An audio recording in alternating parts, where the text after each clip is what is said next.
If you ask people throughout the world what comes to mind when they think of Texas, the cattle drive is the overwhelming image that is indelibly chiseled into the collective memory and narrative of the state.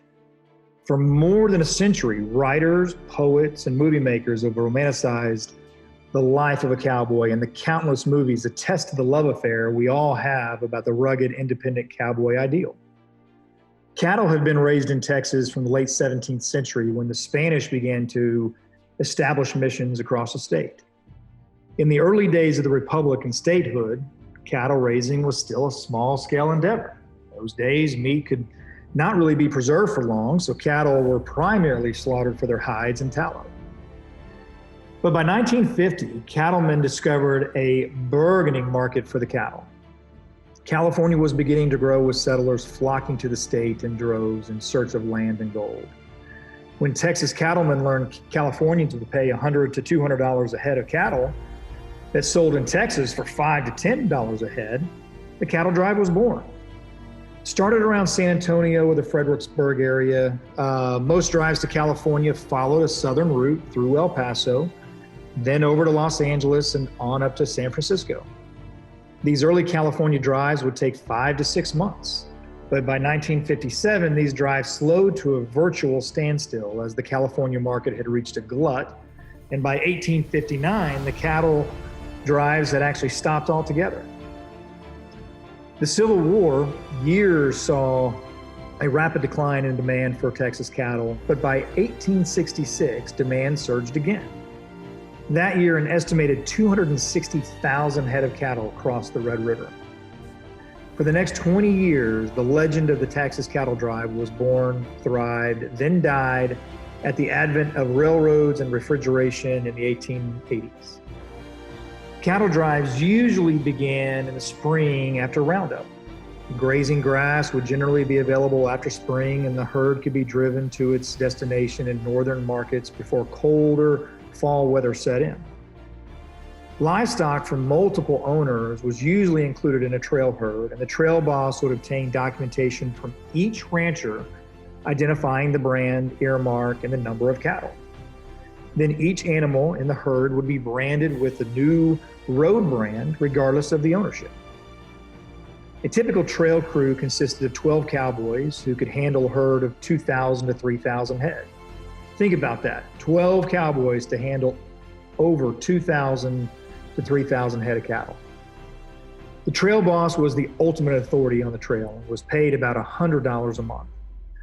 Of the rest of the crew, the cook was the second most important guy, earning about $60 a month. In 1866, legendary trail driver and ranchman Charles Goodnight invented the chuck wagon. This brilliant addition to the trail drive carried food, utensils, a water barrel, bedrolls for the crew. The wagon also had a cleverly designed fold-out counter supported by hinge legs that could be used for food preparation and table. The cook served beef and bison steaks. A sob stew made for some extra parts of the calf. Chuck wagon chicken, which was bacon, really. Pecos strawberries, also known as beans, biscuits, and coffee. Besides the trail boss and the cook, the other 10 members of the crew were wranglers and drovers. On these long drives, cowboys worked their horses hard, and each man usually had 8 to 10 horses on the drive. The wranglers managed a herd of spare horses. The drovers rode along the line of cattle in the drive. Cattle do not typically trail in a wide formation. They tend to string out in a long line over several head wide at most. Cattle do not typically trail in wide formation. They tend to string out in long lines over several head wide at most. In a herd, there'll be natural leaders who gravitate to the front, while the remainder of the herd fall into irregular lines behind. A herd of 1,000 head may stretch out to 1 to 2 miles on the trail. Drovers work in pairs with one on each side of the cattle line. The most experienced cowboys usually work near the front of the line and were called pointers. This actually kept the cattle moving. The remainder of the drovers worked with the flank, with one pair of men working the rear. They communicated the hand signals and gestures with their cowboy hats. The drive would cover somewhere between 10 to 15 miles a day, depending on weather, trail conditions, availability of water, A drive from central Texas to western Kansas would take anywhere from 25 to 100 minutes. On the Western Trail, Comanches and Kiowa Indians were threats until the early 1880s, when they were finally driven onto their reservations in Indian Territory. Other hazards encountered on the trail included flooded rivers, and during droughts, thirsty cattle even became crazy by the smell of water. Stampedes was a constant but not frequent risk. Lightning was the number one cause, but a herd could be spooked by a number of sights, smells, and sounds. To stop a stampede, the drovers at the head of the herd would get in front of the leaders and turn them to the right. It took nerves of steel to stare down a raging herd and try to turn them. Turning them would cause them to move in a circle, and the other drovers would drive them into tighter and tighter circles until the whole herd could only move slowly. In the early days of the cattle drives, when calves were born on the trail, they would be killed because they were unable to keep up with the herd. But when Charles Goodnight found out that market demand was increasing for calves, he developed a solution. He engineered a wagon that could carry upwards of 40 calves, and at night they'd be turned out to their mothers. But Goodnight soon discovered that calves mixed together on a wagon caused problems with cows being able to identify their calf, because they would use sense of smell to distinguish their offspring. Again, Goodnight developed a crafty solution. He had the cowboys place each calf in a separate sack and number that sack so the same calf went into the same sack each morning. That way, when they were turned out to their mothers at night, the mother would actually find their calf by the smell. The legendary Chisholm Trail headed north out of DeWitt County around 1866, crossing central Texas towards the markets in Kansas. Named after Indian trader Jesse Chisholm, who had run the trails in 1865 between northern Canadian and Arkansas rivers. That first trail was further expanded to the north and south by other drovers. The Chisholm Trail saw its best years in 1871. After interstate railroads came to Texas shortly after, trailing cattle to the Midwest became unnecessary, as it was virtually shut down by 1884. Another legendary trail, the Goodnight-Loving Trail, was one of the first trails after the Civil War to blaze across West Texas. After serving in the frontier militia during the war, Goodnight rounded up his cattle in the spring of 1866 and headed to the mines in the Rocky Mountains. To avoid Indians, he used an old stagecoach route and followed the Pecos River upstream and proceeded into Colorado. It may have been twice as long as the direct route, but he was able to preserve his herd as well as his cow.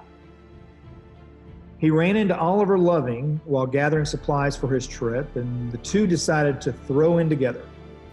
Their combined herd was over 2,000 head. Their route took them past Camp Cooper, through the Buffalo Gap, and across the Comanche River, about 24 miles above present-day San Angelo. They then crossed the Middle Concho and followed it west across into New Mexico, and then proceeded on into Denver. With this drive, the Goodnight-Loving Trail was born. Goodnight and Loving used this trail several times before Loving was mortally wounded in an Indian attack in 1869. As he lay dying, Loving asked Goodnight, promised to see that he was buried in his home cemetery in Weatherford. Goodnight buried him temporarily in New Mexico while he finished the drive. On their way back, Goodnight and his cowboy crew, remaining true to their word, returned to New Mexico to retrieve Loving's remains. Goodnight had the cowboys constructed a crude tin casket from oil cans that flattened and soldered together. They then built a wooden coffin that they placed inside the tin casket. They then made charcoal, crushed it, and powdered it, and packed it between the two containers, then sealed the lid and transported Loving's body back to Weatherford for burial. Cattle prices steadily increased from 1866 until about 1871. The 1871 drive was the largest ever. 700,000 Texas cattle were driven to Kansas that year. The next year, the market had softened considerably and only half that many cattle were delivered. As the railroads continued to grow, the cattle drives continued to dwindle until by the mid-late 1880s, the cattle drives became a legend of the past. But those images of weather-beaten, tough guys roaming the range with their cattle remaining indelibly etched into our history. And although our daily life lack the hazards and hardships of those cowboys that roam the prairie and plains, most of us still secretly long for that simple life of a cowboy, living off the land and in harmony in God's creation. Well, folks, I hope that gives you some good background and history on Texas cattle drives. Clearly a significant part of Texas history, and definitely an interesting way of life. You know, really, it was a tough job. It was a daring job. But like I said, I think a lot of us wouldn't mind kind of getting back to that simple way of life, living off the land, working hard to deliver something that somebody really needed, and seeing it through at the end of the day, right? Do what it takes to see it through and enjoy yourself doing it. So hopefully you guys enjoy that story, and we'll bring some more Texas history and Texas tradition to you. Those of you going out to our podcast, really appreciate it. For those that have seen it for the first time, definitely, if you like what you hear, hit the like button, hit the subscribe button, and look forward to sharing some more with you here in the near future. Take care.